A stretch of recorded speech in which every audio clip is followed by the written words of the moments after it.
Movie है the impossibility defence. ये एक मिस्ट्री थ्रिलर मूवी है। तो चलिए शुरू करते हैं मूवी की बेसिक प्लॉट लाइन। मूवी के स्टार्टिंग में हमें बताया जाता है कि दुनिया में ऐसे बहुत से लोग हैं जो किसी न किसी से परेशान हैं और वह सभी चाहते हैं कि उनके रास्ते का कांटा मिट जाए, लेकिन कानून के डर से वे ऐसा नहीं कर पाते। ऐसे में उनकी मदद टेलीफोन बूथ वाला किलर तडाशी कर सकता है।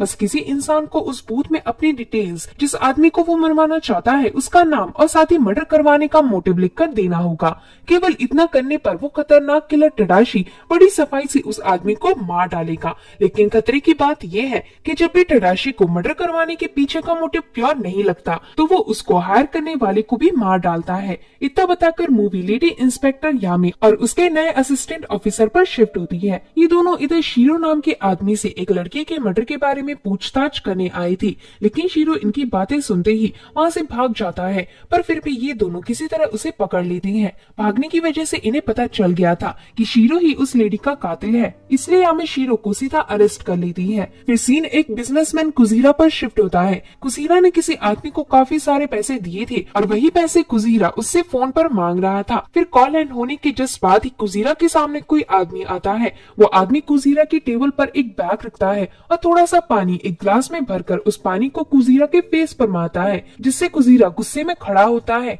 तभी हम देखते हैं कि यह आदमी किलर तडाशी था, जिसके बारे में हमें स्टार्टिंग में बताया गया था। तडाशी की एक आंख ग्लो कर रही होती है। जैसे ही कुजीरा तडाशी की उस आंख में देखता है, वैसे ही उसे घबराहट होने लगती है। तब तडाशी कुजीरा से कहता है, मधुमक्खियां तुम्हारे चेहरे में लगाई शायद चाटना पसंद करेंगी। ऐसा कहकर तडाशी बैग को हटाकर उसके अंदर रखा जार दिखाता है। तडाशी जैसे ही जार खोलता है, वैसे ही जार के अंदर से बहुत सारी मधुमक्खियां निकलती हैं और सीधा कुजीरा के पास जाकर उसे डंक मारने लगती हैं, जिससे कुजीरा चिल्लाने लगता है। वहीं ये सब होते समय तडाशी शांति से खड़ा होकर उसे देख रहा था। मधुमक्खियों के काटने की वजह से कुजीरा की मौत हो गई थी। वहीं इधर कुजीरा का केस ऑफिसर यामी और उसके असिस्टेंट को मिला था। यामी के साथ उसकी टीम में ऑफिसर सीजो और हारुया का भी काम करते थे। सीजो कहती है, इस बैंक के क्लर्क ने बताया कि यहाँ कोई ब्लैक सूट वाला आदमी आया था। उस ब्लैक सूट वाले ने जैसे ही कुजीरा पर पानी का ग्लास फेंका, वैसे ही कुजीरा अजीब हरकतें करने लगा और खुद ब खुद मर गया। तब इधर यामी को ब्लैक सूट वाले आदमी के बारे में सुनकर कुछ अजीब लगता है। आगे मॉनिटर में क्राइम के वक्त की फुटेज दिखाई जाती है। इसमें हम देखते हैं कि वहाँ कोई मधुमक्खी नहीं थी, लेकिन फिर भी कुजीरा इस तरह रिएक्ट कर रहा था कि उसे कई सारी मधुमक्खियां एक साथ डंक मार रही हैं। इस फुटेज के एंड में तडाशी एक क्रीपी सी स्माइल करता है। यहाँ इस सीसीटीवी फुटेज को यामी देख रही होती है। तभी इंस्पेक्टर मीता बताता है, कुजीरा पर जो पानी फेंका गया था उस पर किसी तरह का कोई जहर नहीं था, न ही कुजीरा की बॉडी में कोई जहर मिला। तब यामी कहती है, इस केस को देखकर मुझे इसी के जैसा एक सिमिलर केस याद आ रहा है। 3 महीने पहले ही एक घोटालेबाज लेडी थी। उसका मरते वक्त ऐसा कहना था कि कोई उस पर बार बार चाकू से हमला कर रहा है। बस इतना कहकर वो लेडी खुद ब खुद मर गई। हालांकि उस लेडी के शरीर में चाकू का एक भी निशान नहीं था। वहीं जिस इंसान के सामने ये सब हुआ था, उसने पास की गली से सेम इसी ब्लैक सूट वाले आदमी को गुजरता देखा था। सभी विक्टिम के आसपास इसी एक आदमी का होना कोई इत्तेफाक नहीं हो सकता। इंस्पेक्टर रैन कहती है, फिर हम इसे पकड़ क्यों नहीं लेते? सीजो कहती है, हम इसे किस इल्जाम पर अरेस्ट करेंगे कि इसने कुजीरा के ऊपर बस नॉर्मल पानी फेंका था? पहले हमें इसके खिलाफ कोई एविडेंस ढूंढना होगा जिससे हम इसका गुनाह साबित कर सके। ऐसा कहकर सभी ऑफिसर वहां से चले जाते हैं।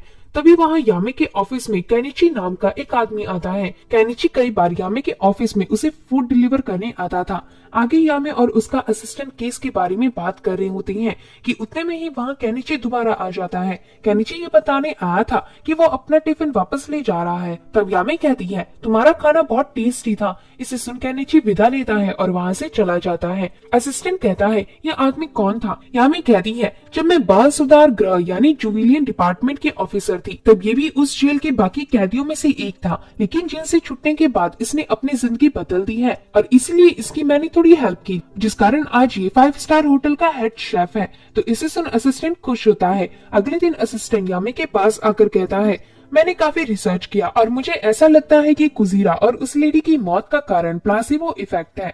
जैसे वियतनाम वार का ये हादसा देखो, इसमें 60,000 चीनी और अमेरिकी सेना मारी गई थी, लेकिन अजीब बात यह है कि उनमें से आधे सैनिकों को कुछ नहीं हुआ था। उनके सिर्फ कंधे और उंगलियों में गोली लगी थी, लेकिन फिर भी वह मानने लगे कि वह मर रहे हैं और अंत में वह सच में मर गए। इधर एक हिप्नोटिक एक्सपेरिमेंट के बारे में भी लिखा हुआ है। इसमें एक साइंटिस्ट ने किसी लड़की की आंखों में पट्टी बांधकर उसके हाथ में गर्म पेन की नोक चुभाई थी, लेकिन एक्सपेरिमेंट के वक्त ऐसा बताया गया कि वो एक आयरन रॉड है। फिर जब देखा गया तो लड़की के हाथ में पेन की नहीं बल्कि सच में एक आयरन रॉड के निशान थे। असल में जब हमारा ब्रेन कोई चीज चाहे वो कितनी भी इम्पॉसिबल हो उसे एक्सेप्ट कर लेता है, तो हमारी बॉडी भी वैसे ही रिएक्ट करना शुरू कर देती है। इसी को प्लेसिबो इफेक्ट कहते हैं।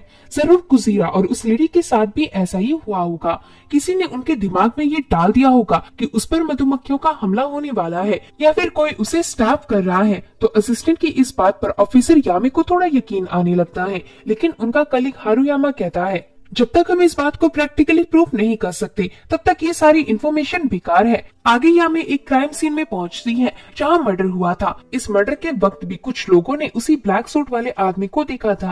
तभी इनका एक ऑफिसर कहता है वो ब्लैक सूट वाला आदमी बाहर ही खड़ा है। तो इसे सुनते ही ऑफिसर सीजो और यामी उस आदमी यानी तडाशी के पास पहुंचती हैं और उसे तहकीकात के लिए अपने ऑफिस बुलाती हैं। तब तडाशी भी इस पर मान जाता है। आगे तडाशी से ये दोनों तहकीकात करती हैं। यहाँ सीजो कहती है तुम्हारा नाम उबेसुके तडाशी है, लेकिन इस नाम से कोई आदमी टोक्यो में एग्जिस्ट ही नहीं करता। तब इसे सुन तडाशी स्माइल करता है। सीजो आगे कहती है खैर हमारे पास तुम्हें दिखाने के लिए कुछ है। इतना सुनकर यामी फाइल से कुछ फोटोज निकालकर तडाशी के सामने रखती है। इन फोटोग्राफ्स में तडाशी तीनों क्राइम सीन के आसपास खड़ा देखा गया था। सीजो कहती है क्या आप हमें बता सकते हैं कि क्राइम एरिया में आप क्या कर रहे थे? तडाशी कहता है मैंने कुछ नहीं किया। इस बात को तडाशी रिपीट करता है और तभी तडाशी की आंखें फिर से ग्लो करने लगती हैं, जिसे देखते ही सीजो भी बाकियों की तरह हिप्नोटाइज हो जाती है। अब सीजो को तडाशी की जगह गोजो नाम का स्कूल स्टूडेंट दिखाई देने लगता है, जो बार बार कह रहा था मैंने कुछ नहीं किया।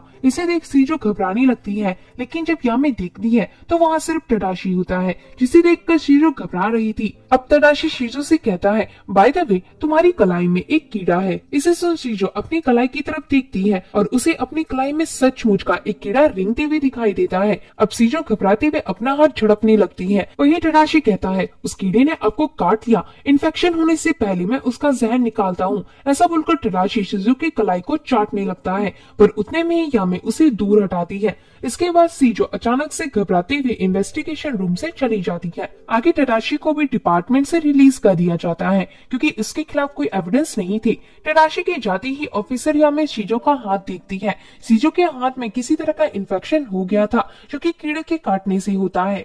फिर सीजो के घर जाने के बाद यामी का असिस्टेंट यामी से कहता है तडाशी ने ऑफिसर सीजो से बस इतना कहा था कि उसने कुछ नहीं किया। और ये सुनते ही सीजो घबरा गई। आखिर क्यों? ऑफिसर यामी कहती है कुछ दिनों पहले की ही बात है। सीजो ने एक हाई स्कूल स्टूडेंट गोजो को गैर कानूनी रेसिंग कार के साथ पकड़ लिया था, लेकिन गोजो अपना गुनाह मानने के लिए तैयार नहीं था।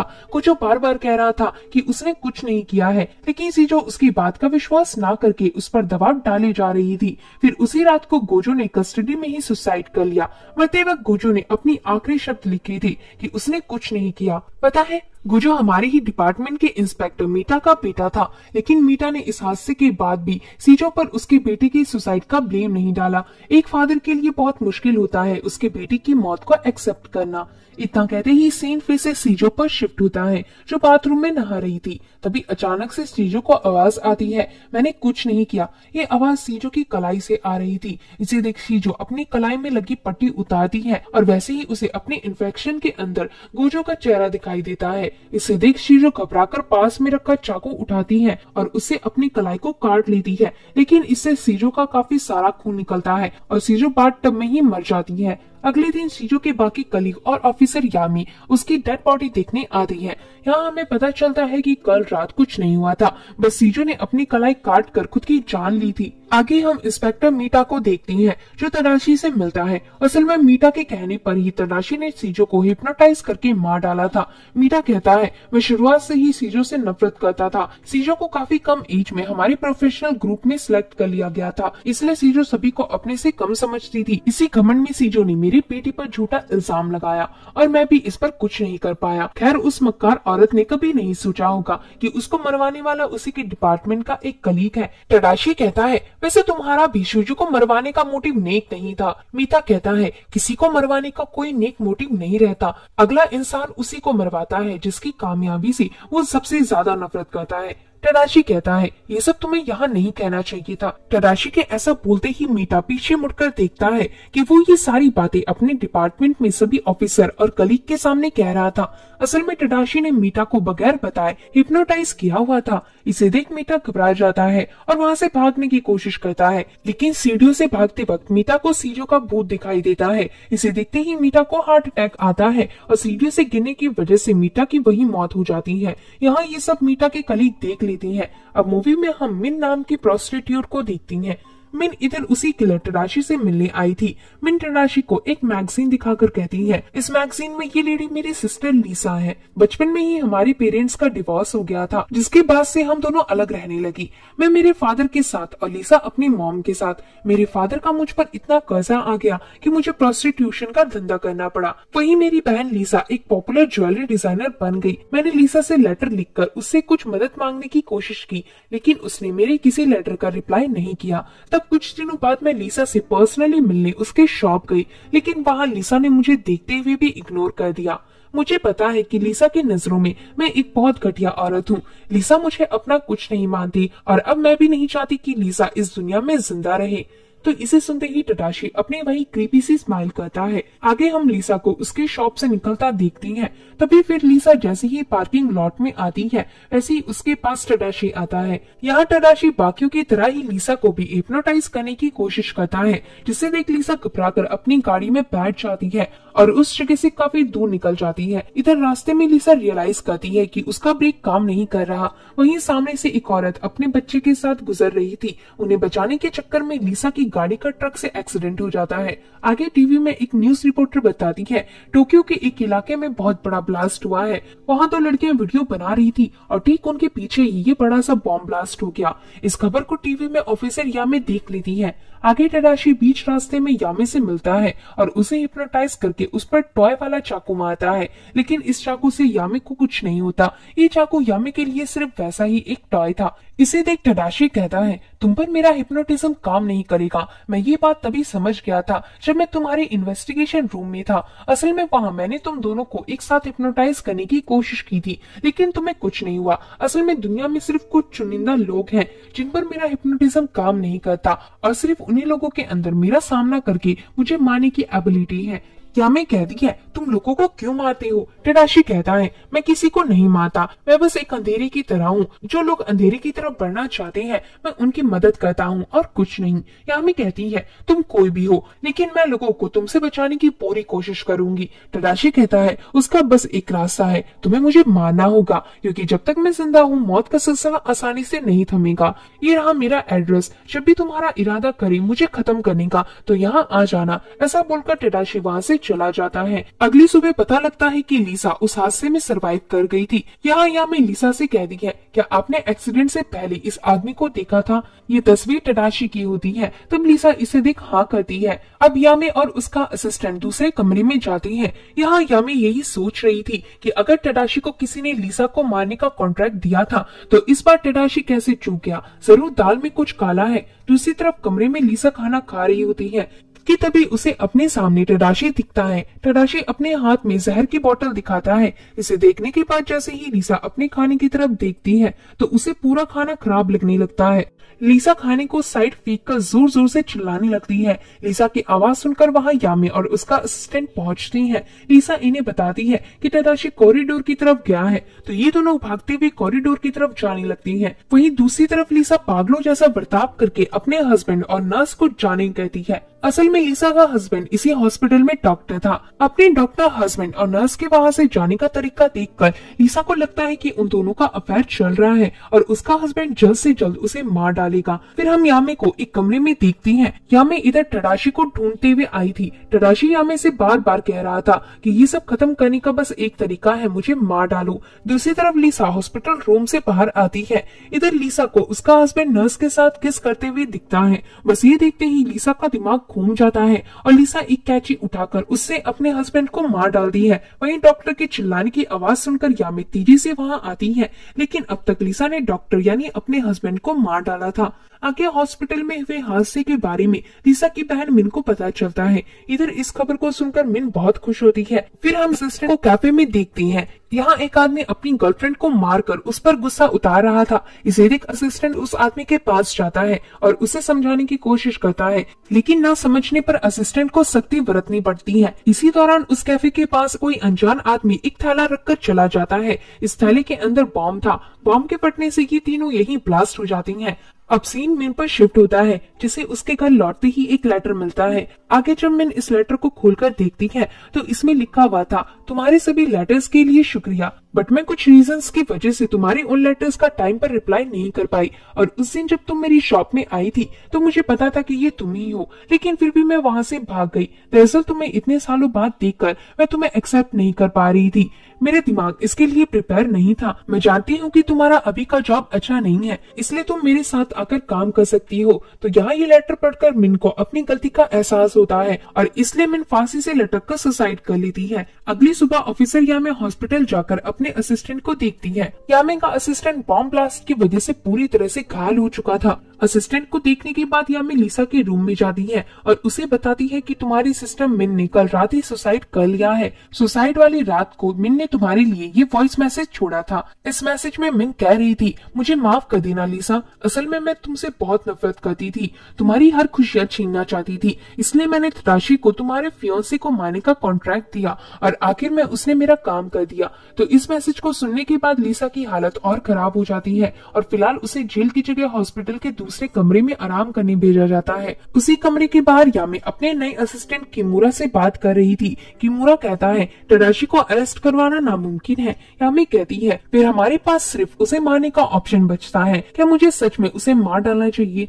इन दोनों की ये बातें लिसा दरवाजे से सुन रही थी। लिसा को पता चल गया था कि सिर्फ यामे ही तडाशी को मार सकती है। अब लिसा फ्लावर ग्लास का ग्लास निकाल के उसे ब्लैंकेट में लपेट कर ग्लास को तोड़ देती है। आगे यामे लिसा को पुलिस स्टेशन ले जा रही थी कि तभी रास्ते में ही लिसा टूटा हुआ ग्लास निकालकर ऑफिसर किमुरा पर कट लगा देती है और यामे से उसे तडाशी के पास ले चलने कहती है, वरना वो किमुरा को मार डालेगी। तो यामे लिसा की बात मान जाती है, लेकिन गाड़ी चलाने से पहले यामे अपनी गाड़ी में लगा इमरजेंसी ट्रैकर ऑन कर लेती है, जिससे इनके कहीं भी जाने पर पुलिस वाले इन्हें ढूंढ लेंगे। अब यामे लिसा को तडाशी के एड्रेस पर ले आती है। वहीं तडाशी यहाँ आराम से बैठा हुआ था। लिसा इधर यामे को उसके हाथ से चाकू लेकर तडाशी को मारने का कहती है। तडाशी कहता है तुम्हारा चाकू उतना नुकीला नहीं है, लो इनमें से एक चाकू चुन लो। तब यामे एक चाकू उठाती है। वहीं तडाशी यामे की तरफ बढ़ने लगता है, लेकिन इधर यामे किसी की जान नहीं ले सकती थी, इसलिए यामे तडाशी को मारने से मना करके उस चाकू को वहीं फेंक देती है। तब इधर लिसा को एक आइडिया आता है। लिसा नीचे गिरे चाकू को उठाकर तडाशी के पास पहुंचती है। तडाशी कहता है तुम मेरा खात्मा नहीं कर सकती। लिसा कहती है मैं जानती हूँ। ऐसा बोलकर लिसा उस चाकू से खुद को ही मार डालती है और मरते मरते वो चाकू तडाशी के हाथ में पकड़ाती है ताकि उसके मरने का इल्जाम तडाशी पर लगे। तभी वहाँ बैकअप टीम पहुंचती है, क्योंकि यामे ने उन्हें गाड़ी से सिग्नल भेजा था। मैं तडाशी पुलिस वालों को बगैर कुछ कहे खुद को उनके हवाले कर देता है। आगे तडाशी को लिसा के इल्जाम में फिर से कस्टडी में पेश किया जाता है, लेकिन यामे यहाँ सारा सच बता देती है कि तडाशी ने लिसा को नहीं मारा था, बल्कि लिसा खुद अपनी गर्दन काट कर मरी थी। तो इस बयान के बाद तडाशी को फिर से जेल से छोड़ दिया जाता है। अगली सुबह यामे फिर से हॉस्पिटल में अपने असिस्टेंट की हालत देखने आई होती है। असिस्टेंट धीरे धीरे रिकवर हो रहा था। ये देखने के बाद यामे हॉस्पिटल से जा रही होती है कि तभी उतने में ही उसे केनिची मिल जाता है। केनिची हॉस्पिटल क्यों आया था ये हमें थोड़ी देर बाद में पता लगेगा। आगे केनिची हमेशा की तरह यामे को उसका खाना खिलाता है और पीने के लिए एक कॉफी देता है। कॉफी पीते ही यामे उसी वक्त बेहोश हो जाती है। दरअसल केनिची ने इसमें बेहोशी की दवा मिलाई थी।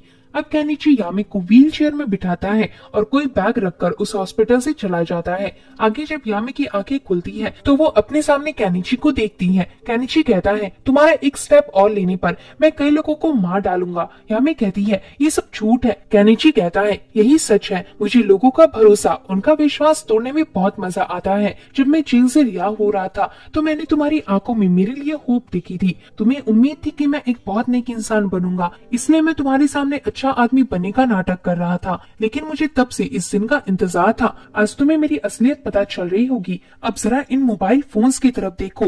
ब्लू वाले फोन में जो नंबर डायल है उसे उठाते ही जिस हॉस्पिटल रूम में तुम्हारा असिस्टेंट एडमिट है वो रूम पूरी तरह ब्लास्ट हो जाएगा। वही रेड वाला फोन उठाने पर ये जो तुम्हें किंडरगार्टन दिख रहा है वो पूरा किंडरगार्टन और उसके सभी बच्चे खत्म हो जाएंगे। यामी कहती है मुझे तुम्हारी बातों पर यकीन नहीं होता। केनिची कहता है रिसेंटली टोक्यो में हुआ ब्लास्ट, पार्क के पास हुआ ब्लास्ट और 1 साल के अंदर जितने भी बॉम्ब ब्लास्ट हुए हैं वो सब मैंने किए हैं। इवन तुम्हारा असिस्टेंट जिस बॉम्ब के ब्लास्ट होने से घायल हुआ था वो बॉम्ब भी मैंने प्लांट किया था। लेकिन तुम्हें इस बात का प्रूफ देने के लिए मुझे एक और ब्लास्ट करना होगा, तो ये लो। इसे देख यामी को यकीन नहीं होता क्योंकि उसने जिस पर सबसे ज्यादा यकीन किया था वही आदमी कई लोगों को मारने का कारण निकला। इतने में ही वहाँ पर टडाशी आता है। टडाशी और केनिची एक दूसरे को पहले से ही जानती थी। यामी कहती है तुम दोनों एक दूसरे को कैसे जानती हो? केनिची बताता है तुम्हें कुजीरा तो याद ही होगा, पता है उसे मरवाने का ऑर्डर टडाशी को और किसी ने नहीं बल्कि मैंने दिया था। यामी कहती है क्यों? केनिची कहता है क्योंकि मेरे पास बॉम्ब बनाने के पैसे नहीं थे, इसलिए मैंने कुजीरा से पैसे उधार लिए थे, लेकिन बाद में मेरा उसे पैसे वापस देने का मन नहीं किया, इसलिए मैंने उसे मारने के लिए टडाशी को हायर किया। लेकिन टडाशी बहुत बोरिंग है, अब इसके मरने का समय आ गया है। ऐसा कहकर केनिची टडाशी पर हमला करता है, लेकिन टडाशी खुद को बचाने के बाद केनिची को अपनी आंखें दिखाकर हिप्नोटाइज कर लेता है। हिप्नोटाइज करते ही टडाशी अपने हाथ से बड़ी बड़ी कांटियां निकालता है और उसे केनिची के दोनों हाथ में मारता है, जिससे केनिची हिल नहीं सकता था। टडाशी केनिची का चाकू यामे की तरफ फेंकता है क्योंकि यामे ही टडाशी को मार सकती थी। यहाँ जब यामे देखती है तो उसे केनिची के दोनों हाथों में कुछ लगा हुआ नहीं दिखता। ऑफ कोर्स उसे टडाशी ने हिप्नोटाइज किया हुआ था। टडाशी कहता है तुम्हें मारने के लिए मुझे किसी ने हायर किया है। फ्लैशबैक में दिखाते हैं कि टडाशी को हायर करने वाला केनिची का सीनियर था। उस सीनियर को ये जलन थी कि उसके इतने साल तक काम करने के बावजूद केनिची का प्रमोशन उससे पहले हो गया। यामी कहती है तुम उसे नहीं मार सकते।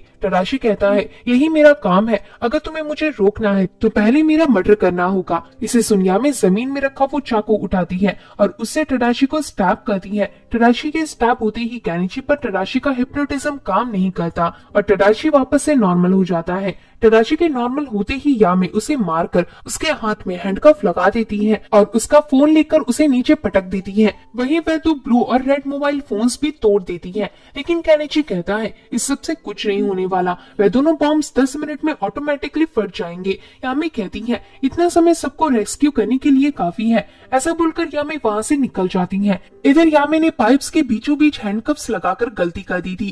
केनिची बार बार पाइप्स पर हैंडकफ से हिट करता है जिससे पाइपें टूट जाती हैं और केनिची हथकड़ी के साथ ही वहाँ से भाग जाता है। उन दोनों के निकलने के बाद टडाशी भी वापस खड़ा होता है, यानी टडाशी मरा नहीं था। दूसरी तरफ बॉम्ब की खबर मिलते ही हॉस्पिटल से सारे स्टाफ और मरीजों को बाहर भेजा जाता है। अब इस दौरान यामी असिस्टेंट के रूम में पहुंचती है। यहाँ यामी को बैग में रखा वो बॉम्ब दिख जाता है। यामी इस बॉम्ब को लेकर कमरे से बाहर चली जाती है। वहीं केनिची हॉस्पिटल पहुंचता है और वहाँ के टेलीफोन बूथ में अपनी टंग के जरिए कोई नंबर डायल करने लगता है। इस नंबर के दबाते ही वो बॉम्ब ब्लास्ट हो जाएगा। पैनल में स्कूल टीचर भी स्कूल के सभी बच्चों को बाहर भेज रहे थे। तभी बॉम्ब ब्लास्ट करने के लिए सिर्फ आखिरी डिजिट टाइप करना बाकी होता है, लेकिन इससे पहले ही यामी उस बॉम्ब को हॉस्पिटल के सबसे ऊपर वाले छत में रखकर वहां से भागने लगती है और तभी वो बॉम्ब यहाँ ब्लास्ट हो जाता है। छत में ब्लास्ट होने की वजह से किसी को भी चोट नहीं आती। इसे देख केनिची दूसरा स्कूल वाला बॉम्ब एक्टिव करने की सोचता है, पर उतने में ही वहाँ टडाशी आ जाता है। टडाशी दोबारा से केनिची को हिप्नोटाइज करता है। हिप्नोटाइज करने के बाद टडाशी कहता है अपने नीचे देखो, तो केनिची को नीचे देखने पर वो बॉम्ब उसी के पास दिखाई देता है। इस बॉम्ब का नंबर टडाशी पहले ही डायल कर चुका था। टडाशी उस नंबर को डायल कर देता है और फिर वो बॉम्ब वहीं फट जाता है, जिससे केनिची की काफी बुरी हालत होती है और वो वहीं मर जाता है। केनिची के मरने के बाद यामी सीढ़ियों से गुजरते हुए टडाशी को देखती है। टडाशी यामी से कहता है तुमने जानबूझकर मुझे गलत जगह चाकू स्टैब किया था ताकि मैं ना मरूं, लेकिन यही तुम्हारी गलती थी क्योंकि मैं लोगों को आगे भी अंधेरे में डालता रहूंगा। यामी कहती है जिस दिन मुझे तुम्हें जिंदा रखने का कोई कारण नहीं मिलेगा उसी दिन मैं तुम्हारा अंत कर दूंगी। टडाशी कहता है ऐसा कभी नहीं होगा। ऐसा बोलकर टडाशी वहाँ से चला जाता है और इसी के साथ ये मूवी एंड होती है। तो होप है कि दोस्तों आपको ये मूवी समझ आई होगी। अगर वीडियो पसंद आता है तो वीडियो को लाइक और चैनल को सब्सक्राइब करें। मिलते हैं ऐसे ही एक और मजेदार वीडियो के साथ, तब तक के लिए आप अपना ध्यान रखें।